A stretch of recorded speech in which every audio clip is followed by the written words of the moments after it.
JAC board परीक्षा में शामिल होने वाले 12वीं क्लास के सभी विद्यार्थी, मेरे प्यारे छात्रों, विद्यार्थियों, मैं दिग्विजय सर आज आप लोगों के लिए पॉलिटिकल साइंस में टर्म 1 एग्जाम के लिए 50 अति महत्वपूर्ण वीवीआई क्वेश्चन लेकर आया हूँ। तो चलिए शुरू करते हैं। अति महत्वपूर्ण प्रश्न कौन कौन सा है उसको देखते हैं। पहला प्रश्न है वारसा संधि। देखिए, वारसा संधि किस देश का सैनिक गुट था? तो वारसा संधि सोवियत संघ का गुट था। तो इसका हो जाएगा बी, एक का बी होगा। अमेरिका नहीं था इसमें, पश्चिमी जर्मनी नहीं था, फ्रांस नहीं था, इसमें सोवियत संघ का सैनिक गुट था। अमेरिका, पश्चिम जर्मनी और फ्रांस, इन लोगों का जो सैनिक गुट था उसको नाटो कहते हैं, है ना। नाटो के विरोध में ही वारसा संधि सोवियत संघ के नेतृत्व में गठित हुआ था। क्वेश्चन 2 देखते हैं। क्यूबा मिसाइल संकट किस वर्ष उत्पन्न हुआ? तो यह भी शीत युद्ध से ही जुड़ा हुआ एक मुद्दा है। क्यूबा मिसाइल संकट यह आपको 1962 की घटना है, इसी वर्ष यह उत्पन्न हुआ था। तीसरा क्वेश्चन, भारत ने पहला सफल परमाणु परीक्षण कब किया? पहला सफल परमाणु परीक्षण भारत ने 1974 ईस्वी में किया था, जबकि दूसरा 1998 में। याद रखने की बात है। तो पहला सफल परमाणु परीक्षण 1974 ईस्वी में। चौथा क्वेश्चन, अप्रैल 1949 में कौन सा संगठन बनाया गया था? ऑफ कोर्स नाटो बनाया गया था। नाटो का फुल फॉर्म क्या होता है? North Atlantic Treaty Agreement Organization. North Atlantic Treaty Organization, NATO. ये अमेरिका के नेतृत्व में पश्चिमी देशों का सैनिक गुट है। किसके विरोध में है? तो सोवियत संघ के विरोध में। अगला क्वेश्चन, 5वां, परमाणु अप्रसार संधि पर किस राज्य ने हस्ताक्षर नहीं किए हैं? तो भारत ने अभी तक इस पर हस्ताक्षर नहीं किए हैं। परमाणु अप्रसार संधि पर भारत ने अभी तक हस्ताक्षर नहीं किए। किस देश द्वारा नाटो का नेतृत्व किया गया? तो यूएसए द्वारा, संयुक्त राज्य अमेरिका जिसको बोलते हैं, उसके द्वारा नाटो का नेतृत्व किया गया है। 7वां है, किसने खुली द्वार की नीति अपनाई? तो चीन ने खुली द्वार की नीति अपनाई थी। 8वां नंबर, गुटनिरपेक्ष देशों का पहला सम्मेलन कहाँ हुआ? तो गुटनिरपेक्ष देशों का पहला सम्मेलन जो हुआ तो बेलग्रेड में हुआ था। क्वेश्चन नंबर 9, G77 का आशय दुनिया के किन देशों से है? तो G77 दुनिया के अल्प विकसित या फिर जिसको हम विकासशील देश, जो अभी विकास की ओर बढ़ रहे हैं, विकसित नहीं हुए हैं, विकासशील देश, इसके अंतर्गत आते हैं। तो G77 का आशय क्या है? दुनिया के विकासशील देशों का समूह। उसमें 77 देश हैं, इसीलिए इसको 77 नाम दिया गया है। अगला प्रश्न है 10वां नंबर, गुटनिरपेक्ष देशों का शिखर सम्मेलन नई दिल्ली में कब आयोजित किया गया था? तो 1969 में, 1969 ईस्वी में गुटनिरपेक्ष देशों का पहला शिखर सम्मेलन, गुटनिरपेक्ष देशों का शिखर सम्मेलन नई दिल्ली में 1969 ईस्वी में आयोजित किया गया था। 11, कौन एक गुटनिरपेक्ष आंदोलन के जनक नहीं थे?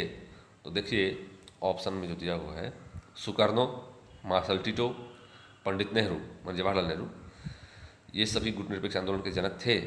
जबकि अराफात ये फिलिस्तीन के नेता थे और इनका गुटनिरपेक्ष आंदोलन से कोई लेना देना नहीं है। 11 का हो जाएगा बी। देखिए 12, प्रथम गुटनिरपेक्ष सम्मेलन के अध्यक्ष कौन थे? तो इस सम्मेलन के अध्यक्ष जो थे मार्शल टिटो थे। प्रथम गुटनिरपेक्ष सम्मेलन के अध्यक्ष मार्शल टिटो थे। 13, जर्मनी का एकीकरण कब हुआ था? जर्मनी का एकीकरण जो है पूर्वी जर्मनी और पश्चिमी जर्मनी दोनों का एकीकरण 1990 में हुआ था। सोवियत संघ का विघटन कब हुआ? बहुत ही अच्छा क्वेश्चन है। इसमें 1990, 1991, 1970, 1900 और 2000 दिया हुआ है। तो सोवियत संघ का विघटन 1991 में हुआ। अगला प्रश्न है 15 नंबर, 1917 में रूस में समाजवादी राज्य की स्थापना किसने की? तो ये पढ़ा हुआ क्वेश्चन आप लोगों का। रूस में समाजवादी राज्य की स्थापना लेनिन ने की थी, लेनिन ने। क्वेश्चन 16 है, ग्लासनोस्ट और पेरेस्ट्रोइका के मंत्र किसने दिए? मिखाइल गोर्बाचोव ने दिए, है ना।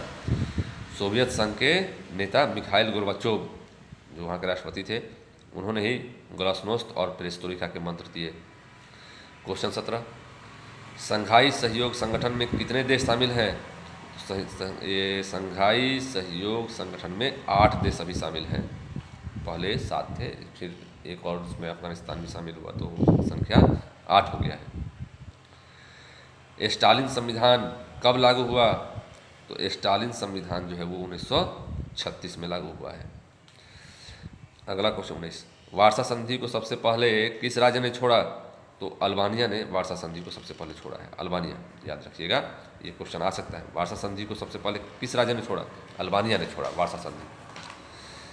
अभी आपने देखा था वार्सा संधि के बारे में ना, सोवियत संघ के नेतृत्व में गठित हुआ था, सैन्य गुट था, तो सबसे पहले अल्बानिया ने छोड़ दिया इसको। क्वेश्चन संख्या 20, सोवियत गुट से सबसे पहले कौन सा देश अलग हुआ?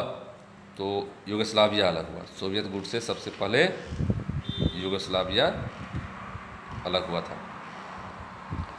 अगला क्वेश्चन 21 नंबर, सोवियत संघ के विघटन के बाद कौन सा देश एक महाशक्ति के रूप में उभरा?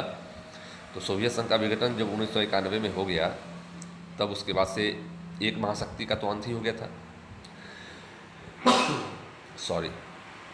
तो उसके बाद एक महाशक्ति के रूप में संयुक्त राज्य अमेरिका, यूएसए जिसको बोलते हैं, वो उभरा, तो आज भी विश्व का एक महाशक्ति है। क्वेश्चन नंबर 22 देखिए, किस अमेरिकी राष्ट्रपति ने नई विश्व व्यवस्था का चित्र प्रस्तुत किया? तो इसमें हो जाएगा आपको जॉर्ज बुश ने नई विश्व व्यवस्था का चित्र प्रस्तुत किया। क्वेश्चन 23 देखिए, 1996 में तालिबान ने किस राज्य में अपना शासन स्थापित किया, जिसे 2001 में अमेरिका ने मिटा दिया?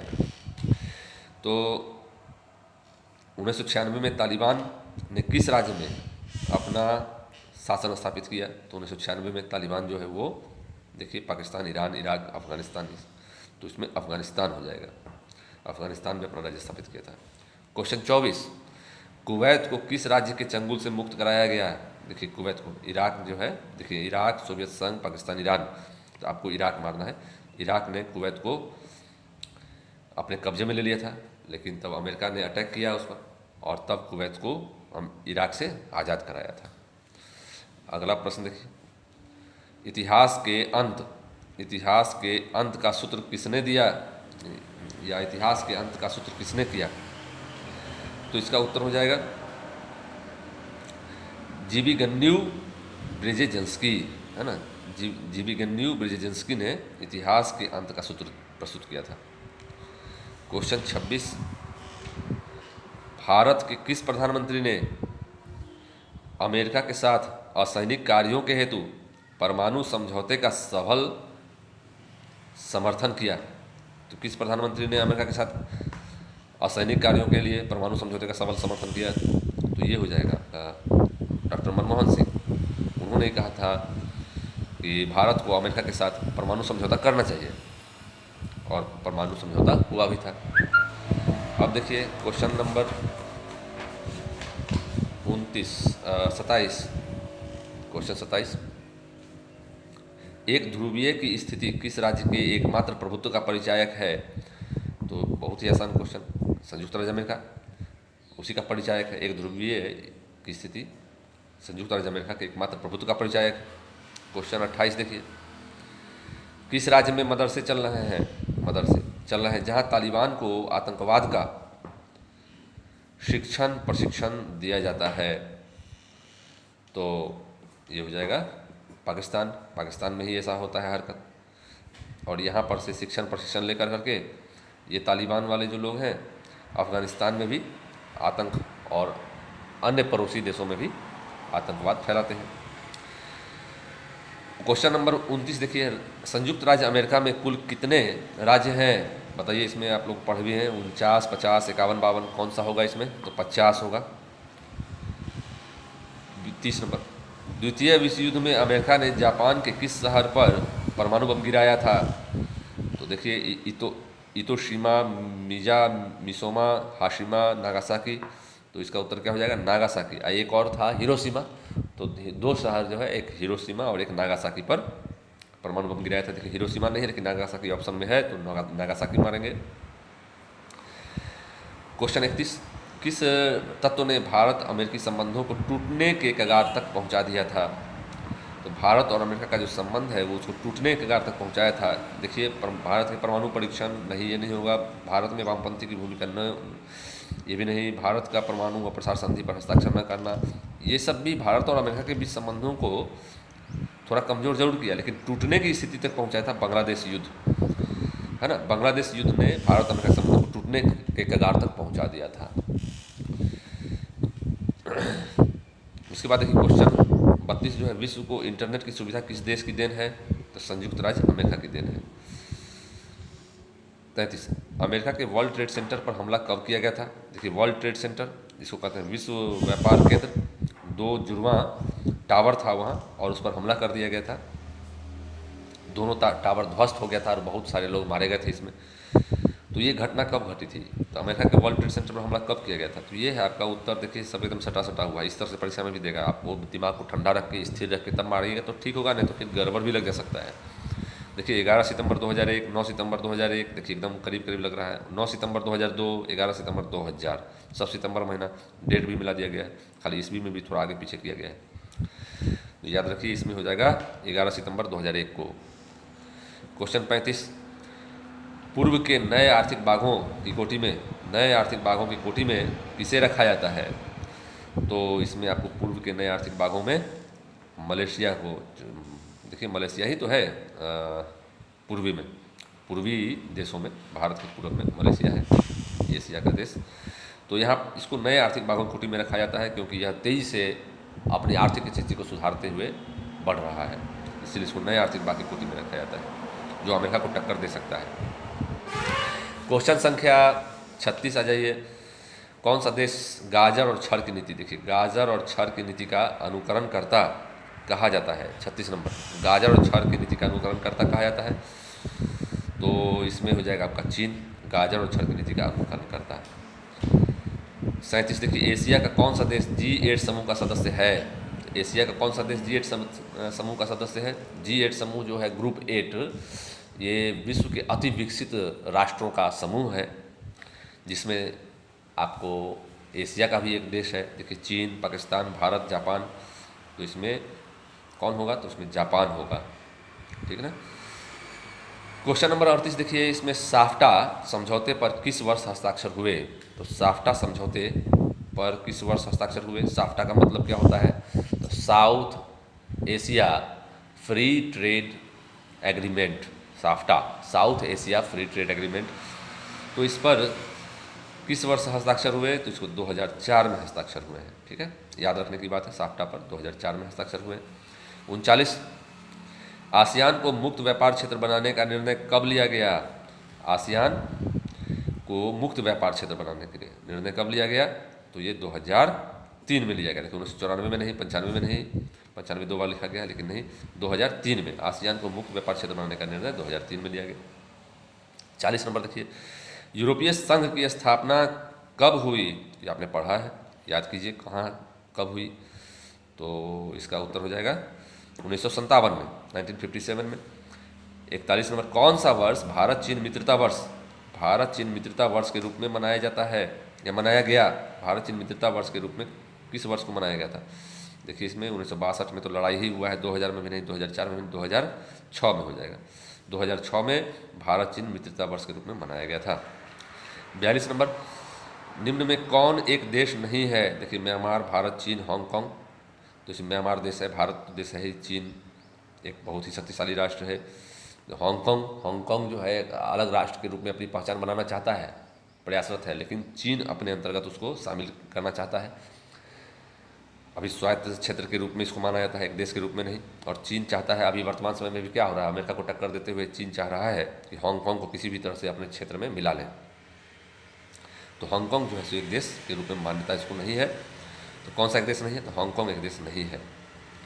क्वेश्चन 43 देखिए, किस प्रधानमंत्री ने भारत के चीन के साथ टूटे संबंधों को सुधारने का कदम उठाया? माने भारत और चीन के बीच में जो संबंध टूट गया उसको सुधारने के लिए कदम उठाया किस प्रधानमंत्री ने? भारत के किस प्रधानमंत्री? लाल बहादुर शास्त्री, जवाहरलाल नेहरू, राजीव गांधी, इंदिरा गांधी, कौन? तो इसका उत्तर हो जाएगा राजीव गांधी, है ना। राजीव गांधी ने इस प्रयास किया था, जो संबंध में कुछ सुधार हुआ था, संबंधों में कुछ सुधार हुआ था भारत और चीन के बीच। क्वेश्चन नंबर 44 देखते हैं, कौन सा देश आसियान का सदस्य नहीं है?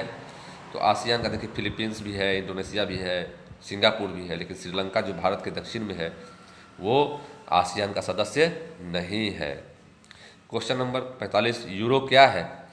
तो यूरोपीय संघ के सदस्यों की मुद्रा है कि सार्क देशों की मुद्रा है? उपरोक्त में से कोई नहीं कि पाकिस्तान की नई मुद्रा है। तो देखिए यूरो नाम से भी यूरोपीय संघ के नाम से स्पष्ट है, यूरोपीय संघ के सदस्यों की मुद्रा है ना, यूरोपीय संघ के सदस्यों की मुद्रा है। क्वेश्चन 46 देख लीजिए, सार्क का गठन कब हुआ था? तो सार्क का गठन जो है आपको 1950, देखिए 82, 85, 83, 91 कब हुआ? तो 1985 में हुआ था। तो सार्क का गठन 1985 में हुआ था। सार्क मतलब दक्षेश, South Asian Association for Regional Cooperation, SAARC होता है। 47 देखिए, नेशनल कॉन्फ्रेंस पार्टी किस राज्य में सक्रिय है? तो नेशनल कॉन्फ्रेंस पार्टी जो है आपको देखिए जम्मू कश्मीर, अरुणाचल प्रदेश, मिजोरम, उत्तर प्रदेश, कहाँ होगा इसका बताइए? इसका होगा जम्मू कश्मीर में, ठीक है। जम्मू कश्मीर में नेशनल कॉन्फ्रेंस पार्टी का सक्रियता दिखाया जाता है। 48 देखिए, दक्षेश का प्रथम या पहला सम्मेलन कहाँ हुआ? तो दक्षेश का पहला सम्मेलन, दक्षेश मतलब वही सार्क, दक्षेश को ही सार्क बोलते हैं। इसका पहला सम्मेलन कहाँ हुआ था? तो बांग्लादेश में हुआ था। बांग्लादेश की राजधानी ढाका में ही दक्षेश का पहला सम्मेलन हुआ था 1985 में। क्वेश्चन 49 देखिए, अभी तक दक्षेश का सम्मेलन किस सदस्य राज्य में नहीं हुआ है? तो देखिए जो सबसे बाद में शामिल हुआ है दक्षेश में, वहीं अभी नहीं हुआ है। कौन सबसे बाद में शामिल हुआ है बताइए? तो दक्षेश का सम्मेलन जो सबसे लास्ट देश जो है वो अफ़गानिस्तान है, और यहीं पर अफ़गानिस्तान में ही दक्षेश का सम्मेलन अभी तक नहीं हुआ है। अब लास्ट क्वेश्चन देखिए आज के अति महत्वपूर्ण प्रश्नों में से 50वां, दक्षिण एशिया में कौन सा धर्म सापेक्ष राज्य है? धर्म सापेक्ष राज्य, तो बताइए धर्म सापेक्ष राज्य कौन होगा? भूटान, पाकिस्तान, श्रीलंका, भारत। देखिए ये तो अति महत्वपूर्ण प्रश्न आपके लिए मैं लाया, जो वादा किया था मैंने। अब मैं फिर कोशिश कर रहा हूँ कि 50 और क्वेश्चन दे सकूँ तो बहुत अच्छा रहेगा, और कुछ जो टर्म 2 के लिए कुछ इंपॉर्टेंट क्वेश्चन भी मैं बना देना चाहता हूँ। देखता हूँ कर पाता हूँ कि नहीं, उम्मीद है कर लूँगा।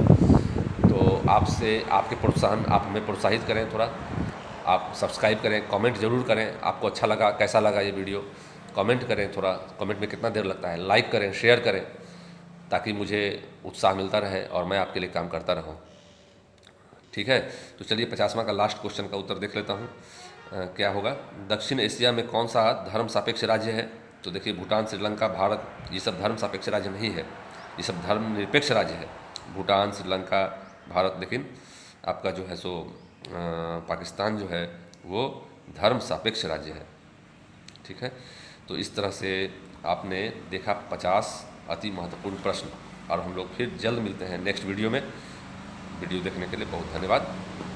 अपना पढ़ाई को जारी रखें।